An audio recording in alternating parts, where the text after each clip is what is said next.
اسمك ايه يا شيخنا؟ محمد صلاح عبد الطاهر. من منطقة ايوه؟ الأقصر. الأقصر؟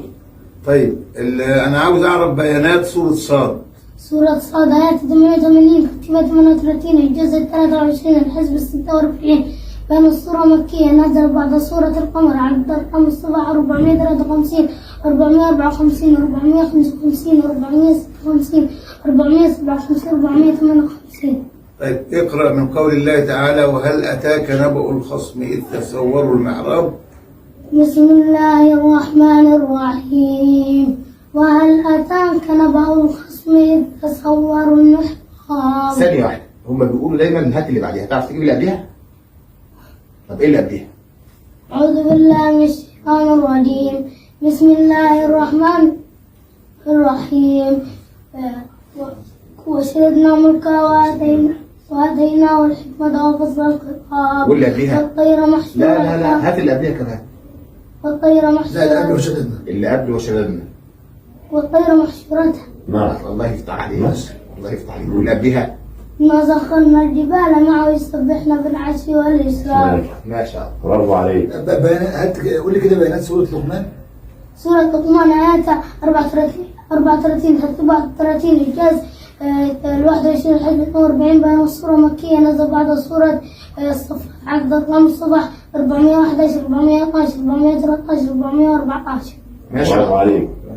طيب، وإذ قال لقمان لابنه وهو يعظه يا بني لا تشرك بالله. رقم كام الآية؟ 13. برافو عليك. والصفحة؟ 412. لا اسأله بقى يا معلش حسن. أنا عاوزين نسأله بقى. بسم الله الرحمن الرحيم. أولم يسيروا في الأرض. كلمة أولم يسيروا في الأرض وردت في سورة الروم، وردت في سورة إيه تاني؟ في تاني؟ أولم. في أفل. لا أنا عاوز أولم. في فاطر. طب اقرا لي سورة فاطر كده. بتاعت سورة فاطر. الآية كم كام الأول؟ الآية كم كام؟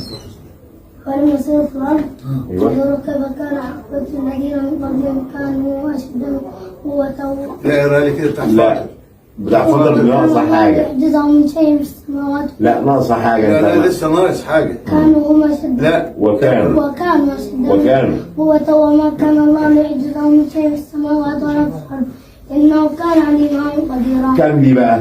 44. برافو عليك.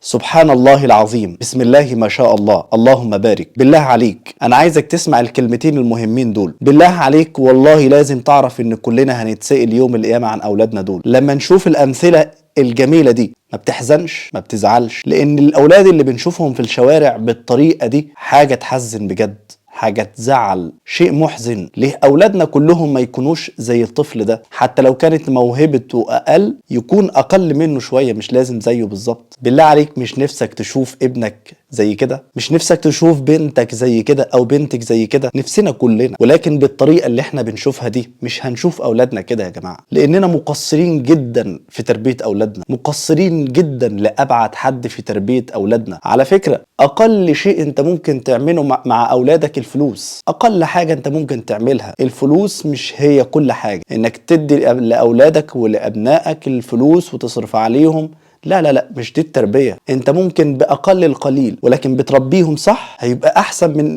من أطفال كتير عايشين في رخاء كبير قوي ولكن مفيش تربية ومفيش أدب ومفيش احترام. النبي بيقول لك كلكم راع ومسؤول عن رعيته، ده النبي اللي بيقول لك كده. الرجل في أهل بيته راع وهو مسؤول عن رعيته، والمرأة في بيت أهلها راعية وهي مسؤولة عن رعيتها. انت هتتسأل عن ده يوم القيامة. يا أيها الذين آمنوا قوا أنفسكم وأهليكم نارا، مش نفسك بس وأهلك، انك تعلمهم الدين وتعلمهم القرآن وتعلمهم سنة نبينا صلى الله عليه وسلم. هو ده دورك، مش دورك انك تديله فلوسه بس وتلبسه بس وتأكله بس وتشربه بس. لا، التربية والأدب والاحترام أهم من أي شيء. ابنك لو ربيته صح هيدعي لك. إذا مات ابن آدم انقطع عمله، وده حديث عن سيدنا النبي. إذا مات ابن آدم انقطع عمله إلا من ثلاثة: صدقة